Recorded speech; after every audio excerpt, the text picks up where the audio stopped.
Welcome to Scare Confident. I'm your host, Tiffany Souter. So here's what we're going to do today. A couple of weeks ago, I dropped an episode on the feed called The Unbalanced Character. What is your unbalanced character? Something like that. Unbalanced characters in the title. And if you haven't heard me talk about this concept of what is your unbalanced character, I'm going to give a couple of minute overview, refresher course. If you listen to it, you don't totally remember, no problem. And then I'm going to take one of those. Today, we're going to focus on the lonely achiever and tell you what it sounds like. And we'll double click a little bit into that. So that's what we're going to do today. Okay, we're all about the life of and on this podcast, right? It's like, how do I live a life where I get to say yes to all the extraordinary parts and I manage the most ordinary so that it fits in a very tiny container and I get to live my life of and. It kind of caused me to think, what happens when we're not living inside of our life of and? And I define my life of and where these three circles, my career, myself, and my family, those three circles, when they are overlapped, if you think about like a Venn diagram, when I'm in the very center, that is my life of and, where myself, my commitments to myself, my goals for myself, my commitments and my goals for my family, and my commitment and my goals to my career, when all three of those things are being served in this stage of life at the intensity that I've decided, that is what my life of and is. That is what your life of and is, when those three things are clearly defined and you're sitting in the middle of it. What happens if we're not sitting there, if we're not in the middle of these three circles, of this Venn diagram? You can see it in your head. I know you can. One circle is family, one circle is career, one circle is self. When you're in the center of that Venn diagram, that's your life of and. So I talked about in this other episode, when we are just in an area of that Venn diagram where only two of the circles overlap. So the one that we're going to talk about today is the lonely achiever. So this is the person, individual, when we get tired, when we have a crappy week, when we're not our best, when we're like left to our natural way of interacting with the world, I think we naturally slip into one of these areas where only two circles are predominantly coming forward. So the lonely achiever, left to their own devices, when they're not operating in full capacity, they move to this part of the Venn diagram where only your career and yourself is most naturally being served. The lonely achiever wants to prioritize family, is a family person, wants to have that be part of who they are and what they're contributing and all those kinds of things. But when they're tired, when they're left to their most natural state of prioritization, they oftentimes will accidentally give up the family stuff first. And so they go into this quadrant, this area of the Venn diagram where only self and career is being served. And so what happens is you start to feel really lonely. You start to feel like, man, I'm on this road of life all by myself. Nobody understands what I'm dealing with. Nobody in my family understands these pressures. My friends are not like dialed into my life. All I'm doing is I'm getting up early and I'm working out and I'm doing my job and I'm answering every email and I'm giving of myself and taking care of myself. But other tribes, families, friends that you're part of can naturally dissipate and go away when you're sitting in this lonely achiever space. And again, this is like the unhealthy version of us. So a couple of weeks ago, I asked for newsletter subscribers and I asked you guys to tell me, what are your questions? What are you dealing with? What's hard right now in your life? And it was very interesting to me to see across these unbalanced characters, these places that we sit when we're not perfectly in balance, when we're not inside of our life of and, we sit in one of these three areas: the lonely achiever, which we're going to dive into today, the fearful loyalist, and that's where you're serving yourself and your family, but have less confidence in serving your career, or the grumpy servant.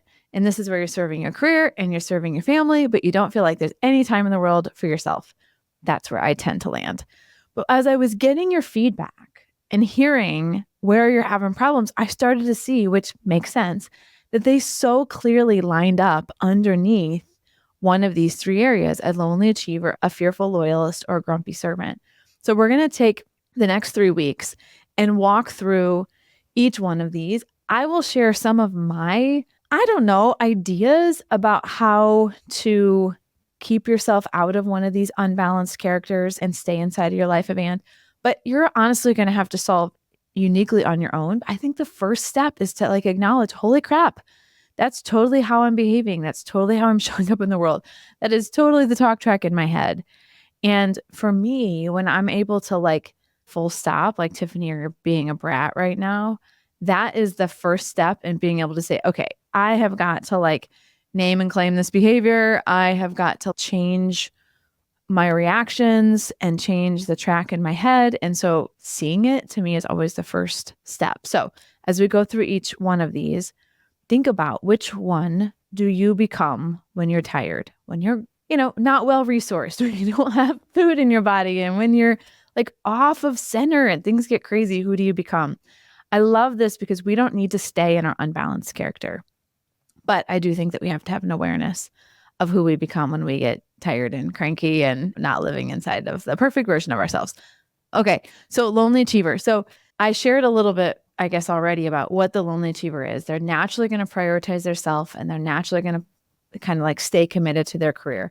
They're really good at keeping up their workout routine. They're really good at keeping their commitments to their self because those feel clearly articulated, and they're really good at being responsible to their career, like commitments and stuff as well.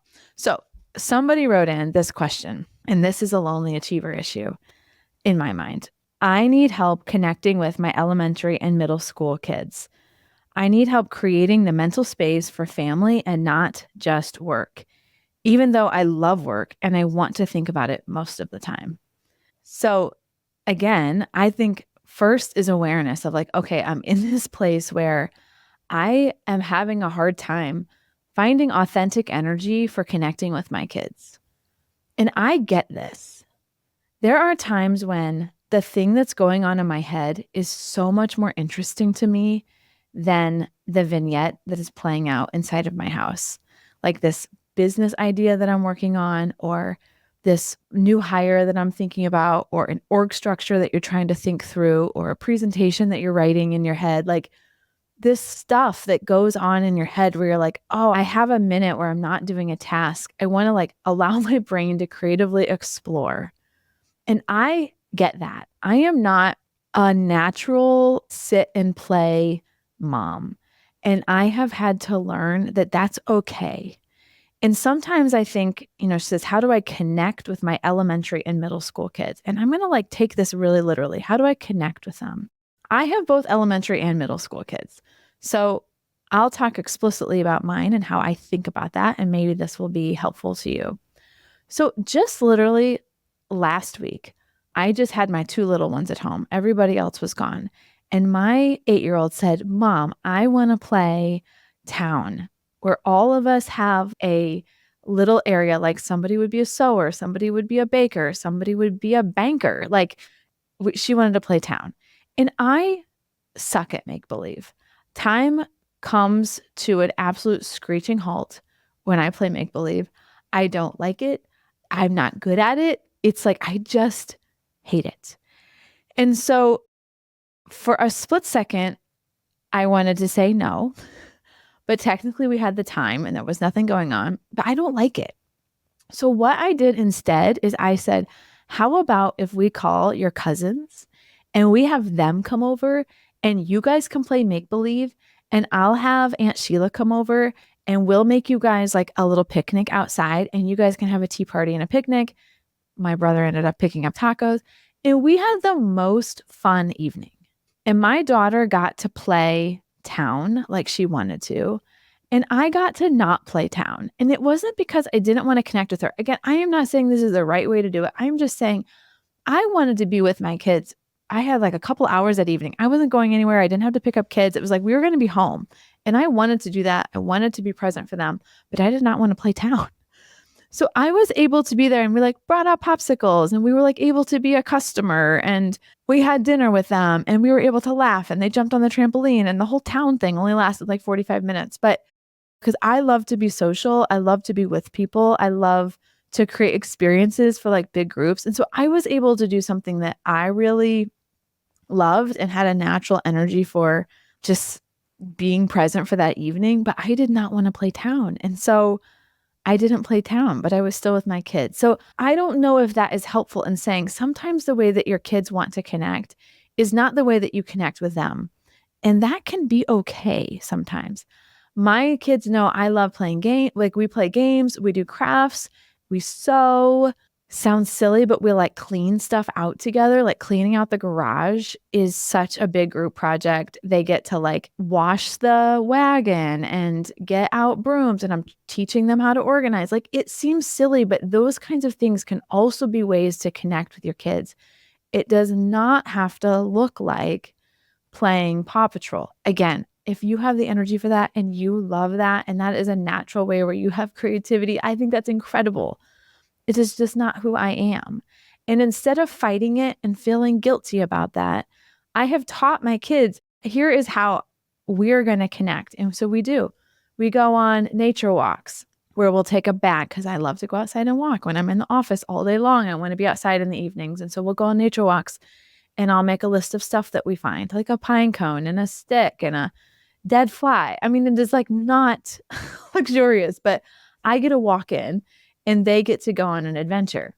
That is a great way of spending time together and still getting something done.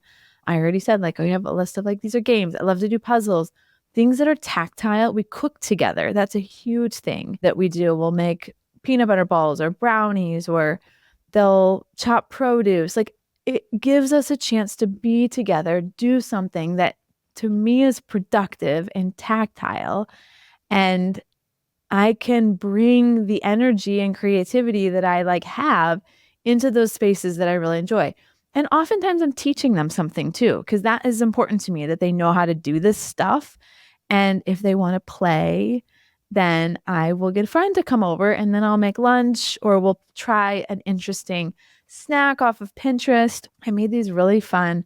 You take an apple and cut it like, how do I explain how you cut it? Not like into a slice, but as you would like vertically across it. So it looks like a donut. And then you cut the center out, and then you can put peanut butter and like sprinkles on it. And it looks like a donut. It was like so fun. Or like Nutella with some chocolate chips on it. And it like literally looks like a donut. And it was like so fun. We made like apple donuts. So if you have a hard time, I can also move into this lonely achiever space where it's like, look, work is contained. I can be efficient there. I can see progress. That feels really good. And working out and doing that kind of stuff like feels great too. And it like I can get up early and it's done and it's got a plan and everything goes exactly the way I want it to. And I love that stuff. And then reaching into your family can feel messy and sometimes draining. And I have just flipped the script. I don't know if I flipped the script, but I have said the way that I enjoy my kids is also important to the things that we're going to do. And so if I go play Barbies with Ivy, I will do more things like we have this huge bin of fabric. And so I'll get like a glue gun out and make some dresses, or I'll make a bedspread or something like that. Like to be like, this is the Barbie and she's walking across, and this is the dance floor and she's dancing with Ken. I just can't do that stuff. It is, what happens inside of my body. I just can't even explain it. I just hate it. And they know that I hate that. And that's okay that I don't like it. I can find ways to participate in their playing or participate in their experience, or make a fun snack when their friends are over so that we are still doing something together. So I hope that helps, that if you're having a hard time connecting with your elementary kids or having a hard time connecting with your middle school friends or kids, don't be afraid to bring your interests into your shared experience, because it can be a way to teach them stuff. It can be a way where you're more in your natural energy and like natural creativity, and you're bringing them into that. My middle schoolers, what do I do with them? Let me think. I have girls, and so they mostly want to like shop, get their nails done. We'll do like sometimes dances on a dance that's trending on TikTok or something. That's like silly and fun. And sometimes we'll do stuff like that. What else do I do with my middle school kids? I really like to do on YouTube. There's like these drawing things, like how to draw a bear in 25 steps, something like those things are fun to do together where you're just doing it side by side and it's creative. That's something that we'll do sometimes. That's what's coming to mind right now. I feel like we mostly are in the car driving together. So that would be my advice, or try. How do you do something that you bring a natural energy to? The other thing I would say is, why don't you give yourself a great big dose of grace, that even though you are like background processing some problems that you're dealing with at work, or some really cool opportunities or creative stuff. Like, I have this idea. I'm not going to say all of what it is right now, because if I do it, I want to do like a launch around it. But I have this idea that came to me while I was sitting at my daughter's volleyball games. And when I'm sitting on the sideline, it really looks like I am watching volleyball. And I am, but I bet 30% of the time I am thinking about the go-to-market strategy for this idea that I have in my head. And that's okay. That doesn't mean that I love the idea more than I love my daughter. It means that it is just like a natural energy of mine to think about, what could I make? How could I sell it? What would happen? How would I price it? What would the cost of goods be? How would I market it? Who would like it? Who's the avatar? What would be the use cases? Like, I just love to think about that stuff. I just love it. And so that is okay. One of the things that is coming to mind right now is I have an uncle that is like super mechanical. So we're knowledge workers. I don't know if this will come out in a way that makes any sense, but we are knowledge workers, though most of us, like, where we're not working with our hands during the day. We're like working on a computer. We're knowledge workers. You know how there's like on TV shows, and I have an uncle who loves cars. He loves doing stuff with his hands. Or like that grandpa in a TV show that's like always in the garage tinkering with like an old Mustang or something. And he's out there fixing it up all the time. And the grandson ends up coming out and doing it with him. Like, when that was your job or that's your hobby, it's easy to bring people in to what you're doing. But because we're knowledge workers, it's hard to bring our kids into our jobs. It is okay. Sometimes I am doing spelling words with Ivy for 20 minutes. And at the end of it, if you asked me what any one of those words were, I could not tell you, because I was saying them to her, but I was not thinking about them. I was not actually paying attention to them. And to me, I have just given myself grace that that is okay. Sometimes it is a little bit messy. Sometimes I'm a little bit distracted. Sometimes I'm still finishing up something in my head, but I'm physically present for them. I love them. I want the best for them. And they feel that. I know they do. And sometimes I'm distracted. And sometimes they have to say, Mom, you're not listening to me. And I have to say, you're right, honey. I'm not. I'm so sorry. I was thinking about something in my head. Or I'm driving to location C and I'm not thinking because I'm just like blindly driving, and we end up halfway to location A. That is a telltale sign that I am thinking about something else. And that's okay. It's okay. To me, that's okay. Maybe it's not okay for you, but to me, it's okay. Sometimes that's how it is. We are trying to get a lot done in a day. And while my time might look compartmentalized, sometimes my brain isn't. And that's okay. There are times when I'm at work and my mind is preoccupied with maybe something that went weird that morning with a kid. And that's okay.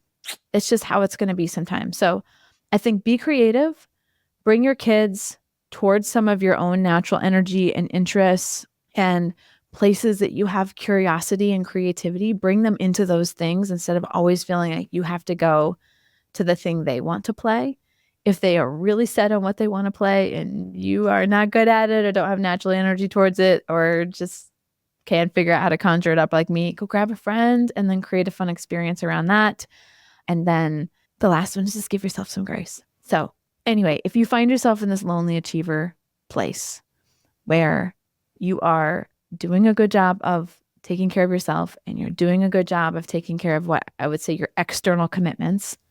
I use the word career because for most of us, that's like a for-profit endeavor for us, but there's a lot of different ways that that can look, ways that you're expending your talents and energy outside of your home and outside of yourself. What does that look like? If you're finding that those are easier for you to tend to, you may need to look at what are the ingredients in serving your family that you need to alter so that you start to have a compelling energy towards that. Because if being with my family full time looked like only creative play, it would be hard for me to have sustained energy towards that because I don't enjoy it. And so how can you be creative about crafting what that looks like in a way that you have natural creativity and energy towards it. So that is this episode on the lonely achiever. If this concept is connecting with you, or you're feeling like, oh my gosh, this is totally me, or somebody in my life is this lonely achiever, I think a lot of times the husband can fall into this where it's harder for them to know how to connect into the family. Not always, but I think sometimes that can be the case. I'd love to hear from you on it. So as always, thank you for listening. You guys, the show is growing so much, and it is totally because you are sharing it with friends and family. So please continue to do so. Thanks for being on this journey with me, and go crush your version of your life of and. Thanks.